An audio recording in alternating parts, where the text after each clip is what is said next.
Hubungan asmara Tarik Halilintar dan Fujianti Utami memang selalu menjadi sorotan. Namun baru-baru ini adik Atta Halilintar, Tarik Halilintar curhat soal sifat Fujianti Utami yang emosian. Menurut Tarik, di usianya yang sudah 19 tahun itu Fuji masih belum bisa mengontrol emosinya. Belak-belakan Tarik menyampaikan penilaiannya tersebut di depan sang kekasih. Hal itu disampaikan dalam kanal YouTube Fujian yang tayang pada Jumat, tanggal 11 Februari tahun 2022. Kadang-kadang kamu tuh terlalu emosian, jadi emosian kamu itu terlalu lebih, ujar Tarik. Tak jarang saat Fuji emosi, Tarik jadi terbawa perasaan. Bahkan, Tarik pernah sakit hati dengan perkataan Fuji. Kadang aku jadi baper, aku juga jadi sakit hati, ujar Tarik.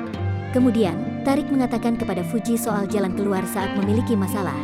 Tarik ingin Fuji bisa membicarakan masalahnya secara baik-baik, sehingga semua masalah bisa diselesaikan bersama-sama.